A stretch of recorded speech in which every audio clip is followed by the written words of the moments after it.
Hello there, guys. Welcome back to the channel. I hope you all are doing well. And with the dust settling from that debacle against Arsenal, all eyes pivot immediately to the Villa Park. And this is just not another game, okay? This isn't not just another game. It's a 4-pointer that defines our entire season's trajectory. And Aston Villa are they're sitting comfortably in fourth position, and if we don't win here, the gap widens, and the UEFA Champions League dream feels like science fiction. We've got massive team news to unpack from Liam Rosenio's briefing, and some seriously concerning ongoing team issues, and a unique tactical twist at the training ground. Let's see and analyze what it takes to get a result against Unai Emery's men. So let's look at the opposition. Yeah, Aston Villa are flying and they sit fourth in the table with 51 points and a solid 6 point clear of Chelsea sitting in sixth position, and they're boasting of a 1.8 point per game average, and they are a fortress at home. Okay, winning 9 of their 14 fixtures there this season. And let's not forget the history lesson. They beat us 2-1 at the bridge earlier this season, ending our hope of a clean sweep against them. We know they are tactically sharp and defensively organized. Yeah, the polar opposite of where we are right now. For Chelsea, we sit sixth and 45 points, level on points with Liverpool, just behind Villa. And this match is mandatory. A loss here makes the fight for any European spot incredibly hard, and we simply cannot afford to let United pull further away. We need a result that shows character, not just flashes of good passing football. And the first big news coming from Liam Rosenio's press conference yesterday is that Reece James is absolutely fine and ready to go, which shows up the right flank defensively and offensively. And even better, Cole Palmer is also absolutely fine. And despite whatever knock it took against Arsenal, keeping those 2 feet is imperative and paramount. However, the attacking unit remains dangerously thin, and Estevao is back on the grass and running, which is huge positive for the future training. And he won't be starting yet. It could show up in the bench, but that's just as far as it gets. The real positive news surrounds Romeo Lavia, and Liam Rosenio confirmed Lavia is getting stronger and stronger after his substitute appearance looked good in practice matches and is now considered close to starting contention. We need that midfield control and vocal presence he brings after the fragility we saw against Arsenal. But even the fitness level, we are still relying heavily on Enzo Fernandez and Cole Palmer for creation, with the disciplinary issues that we've seen, particularly Pedro Neto's suspension. Our overall depth is in dangerous attacking area is severely tested. We need goals from João Pedro and we need Palmer to continue delivering magic because the support structure feels fragile. Now that's where the good news ends, and the deep-seated issues resurfaces. Rosena has been very public about the hierarchy demanding better discipline, and after Pedro Neto's sending off against Arsenal, the manager warned players that they must improve their behaviors or face selection consequences. We've racked up an unacceptable number of needless bookings and decent cautions, and the focus isn't just on the players. We've heard a fascinating, albeit slightly bizarre detail that the club president has personally been involved in set piece training. I don't know what that is. I mean, President has admitted that he has taken on more responsibilities for organizing defensive set plays, but the implication is that the seriousness of conceding from corners, like the 2 goals we considered against Arsenal, despite working on them all week, needs a mentality shift that requires or that required Rosenor, okay, to take on more responsibility, especially in the area of set piece plays.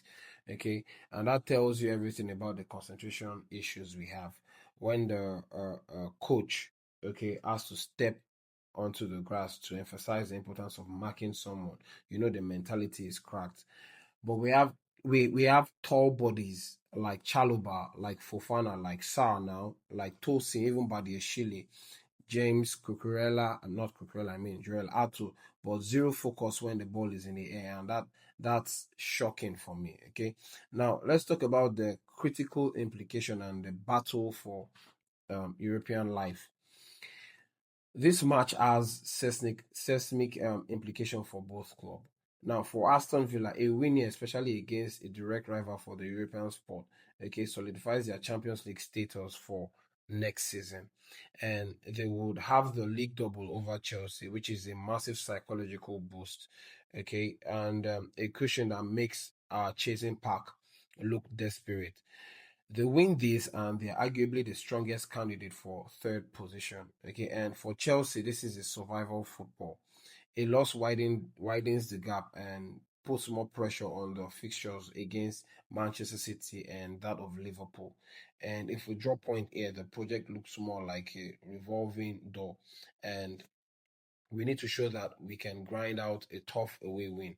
We need Caicedo and Santos or even Lavia, okay, to win the midfield battles against Douglas Luiz and Telemans, and we must stop conceding soft goals, okay, because if we can't beat Villa while they are fighting for the Champions League spot, what does that say about our own ambition? Okay, and this game is the ultimate litmus test for ROSENIOR. Can he get this team or this squad, okay, that boasts of so much talent but erratic, okay, to fight through adversities when the oppositions, okay, isn't rolling over. And that's going to bring me to my lineup for this game because given the red card suspension for Neto, the fitness confirmation and the need for defensive solidity after the Arsenal collapse, Rosner has made changes and we need structures first and then we can talk about magic second. So based on the fitness news and the necessity to stop conceding soft goals, this is my lineup for the game against Aston Villa at the Villa Park. So I will go with Robert Sanchez in goal, a defensive four of Reece James, since Rosen has confirmed that Reece James is fit and ready to go. Then Reece James, Trevor Chalobah, Mamadou Sarr. I'm going to keep Mamadou Sarr there because I'm not sure how many suspension is Fofana having. Okay, if it's one, that means he's eligible for selection for this game. But because I'm unsure, I'm going to leave Mamadou Sarr in the lineup, and then at left back, I'm going to go with Jorel Ato.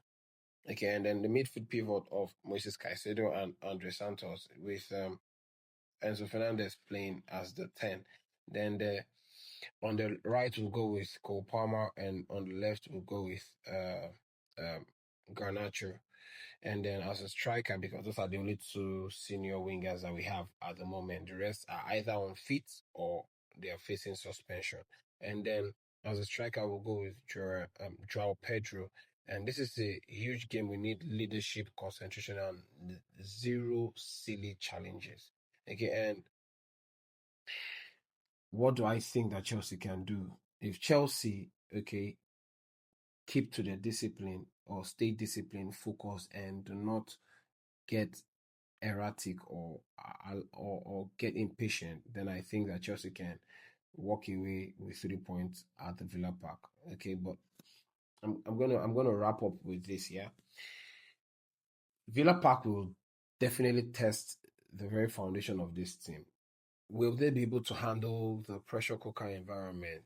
Can they finally defend set piece, or will we see another case of talented individuals failing to function as a unit? Let us know what you guys think in the comment section below, and what you guys think about the lineup and what your score prediction will be in the comment section below. If you feel the urgency, smash the like button, subscribe to the channel, and join the conversation. I'll be here to give you guys my match review or my post-match reaction after the game, and hopefully Chelsea will be here to talk about how Chelsea did well and how Chelsea did and how they managed to walk away with the whole 3 points from the from the Villa Park. If there's any other thing that comes up between now and then, I'll be here to share with you guys again. But until then, it's Chelsea first and rivals next. Peace.